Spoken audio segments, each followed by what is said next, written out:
All right, guys. So finished up with the valve cover. This is actually the same day. Me and my brother, I guess we're gonna start really getting ahead of ourselves here. So, we're actually gonna go down to one single battery. People might ask why we're doing that. A couple reasons. A, for space. The cold cranking amps on these batteries should be enough on a single battery, and if it's not, it's very, very easy to re-add that battery.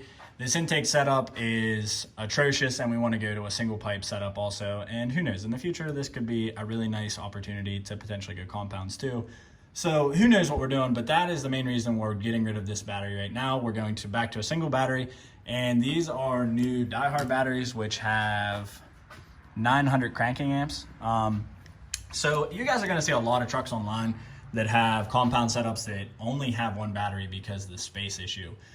This truck is not a daily driver by any means. It's gonna be a workhorse, but as far as like using it every day, that's not the case. So we're gonna go to this setup, and like I said, if we regret it and we have, I guess, cold start issues, then we'll go back and add the other battery, because really it's 2 wires.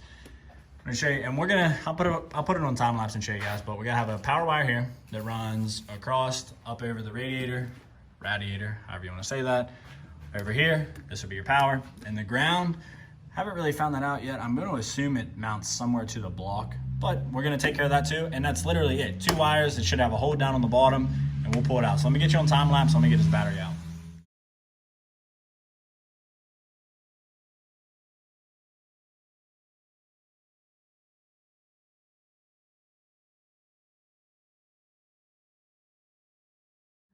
All right, guys, so if you've seen it in the video, I kind of messed up whenever we unhooked it from this positive side. Ran it over here through these bolts and then over to there, and that's how it's still hooked up, and it actually sparked there. That was kind of scary, but nobody got hurt, nothing happened, so thank God there. But anyway, that's custom. That's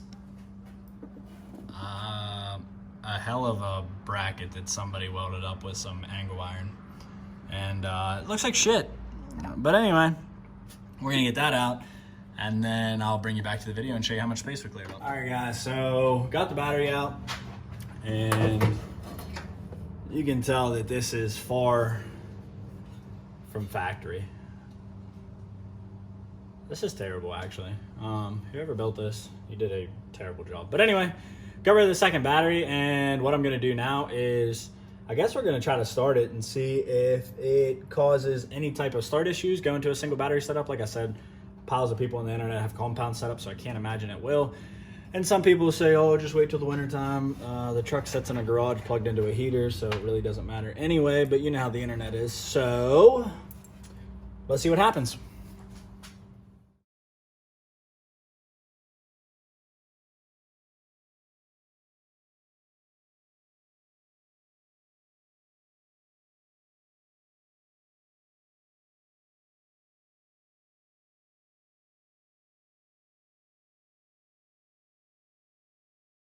All right, guys, so got the battery setup out. Told you where the positive ran, how it runs from that battery all the way over. It's super easy to unbolt.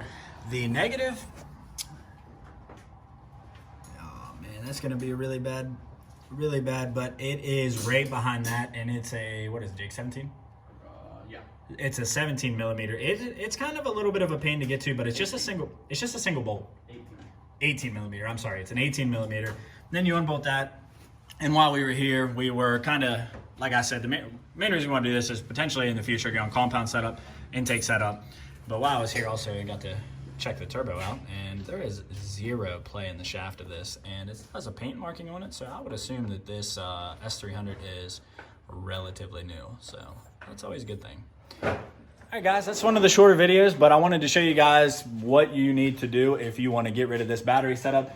I'll tell you one thing, once you get rid of that, and we're gonna put the intake back on it because we don't really have an option to do anything different at this point. But once we get a better intake, man, this cleared up so much space for us to be able to work.